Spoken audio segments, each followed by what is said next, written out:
2 kilogram का एक गुटका क्षैतिज पृष्ठ पर विरामावस्था में रखा है। गुटके पर एक क्षैतिज बल F धीरे धीरे बढ़ाया जाता है। जब F = 8 न्यूटन हो जाता है तो गुटका चलने लगता है। एक बार गति प्रारंभ होने के पश्चात गुटका F = 7 न्यूटन बल से ही एक समान चाल से चलता रहता है। ज्ञात कीजिए स्थैतिक तथा घर्षण गुणांक।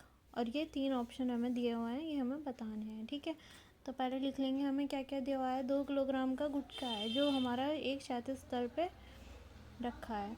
ठीक है, अब उसमें दिया है जब F = 8 न्यूटन हो जाता है तो गुटका हमारा चलने लगता है। तो ये हमारा क्या हो गया, स्थैतिक घर्षण गुणांक बल हो गया। तो Fs = कितना आ गया, 8 न्यूटन। उसके बाद इन्होंने बोला है कि एक बार गति प्रारंभ होने के पश्चात गुटका इतने बल से एक समान चाल से चलता है।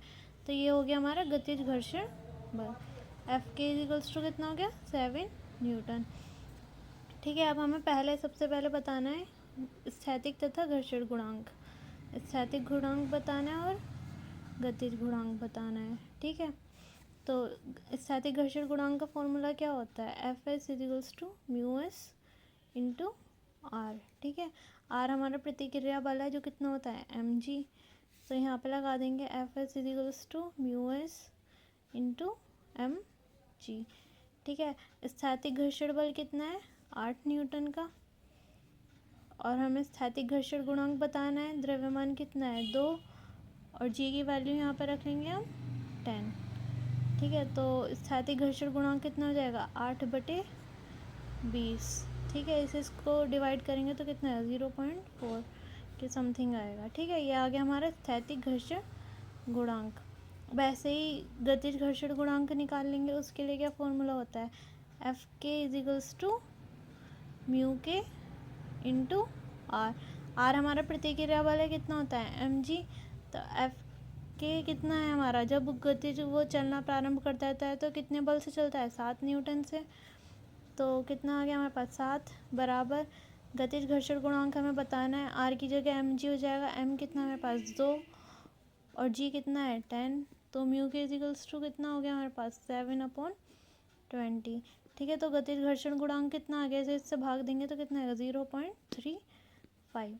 ठीक है, तो पहला ऑप्शन तो हमारा ये हो गया। स्थैतिक घर्षण गुणांक आ गया 0.4 और गतिज घर्षण गुणांक आ गया हमारे पास 0.35। ठीक है, अब हमें दूसरे ऑप्शन में देखना है कि क्या पूछा हुआ है यहाँ पे। ठीक है, जब क्षैतिज बल F = 5 न्यूटन है तब गुटके पर लगा स्थैतिक घर्षण बल। ठीक है, अब बोल रहे हैं कि जब क्षैतिज बल हमारा कितना लगा रहे हैं हम, 5 न्यूटन। इन्होंने बोला है कि जब हम 8 न्यूटन का बल लगाएंगे किसी चीज़ पे तब वो हमारी चलनी प्रारंभ करेगी। ठीक है, अब ये बोल रहे हैं दूसरे ऑप्शन में जब क्षैतिज बल F = 5 न्यूटन है तब गुटके पर लगा स्थैतिक घर्षण बल कितना होगा। ठीक है, स्थैतिक घर्षण बल जिसमें वो विरामावस्था में रहता है। अब कितना लगा रहे हैं, 5 न्यूटन का। और उसे चलने के लिए कितना चाहिए, 8 न्यूटन का। और अगर हम उस पर कम बल लगाएंगे 5 न्यूटन का तो वो विरामावस्था में ही रहेगा हमारा। तो इसका स्थैतिक घर्षण गुणांक कितना हो जाएगा, Fs = 5 न्यूटन जो हमें दिया हुआ है, क्योंकि हमारा गुटका चलना कब प्रारंभ करेगा, जब उस पर 8 न्यूटन का बल लगाया जाएगा।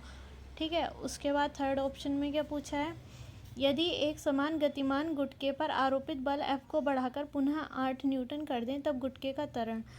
अब अगर हमारा गुटका एक समान त्वरण से चल रहा है, ठीक है, और उसको बढ़ाकर 7 न्यूटन से चल रहा था वो, ठीक है, अब इन्होंने बढ़ा के कितना कर दिया, 8 न्यूटन। तब गुटके का त्वरण बताना है हमें। ठीक है, तो नेट बल कितना हो गया हमारा, 7 न्यूटन में वो चल रहा था एक समान गति से और 8 न्यूटन बढ़ा दिया इन्होंने, तो नेट बल कितना हो गया, नेट फोर्स, नेट बल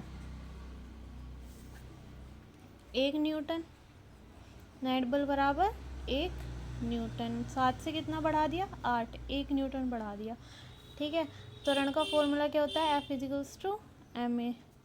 तो हमें बल पता है कितना रह गया हमारे पास, 1। और द्रव्यमान कितना है गुटके का, 2। तो गुटके का त्वरण कितना जाएगा, 0.5 मीटर पर सेकंड स्क्वायर। ठीक है, यही हमारा आंसर है।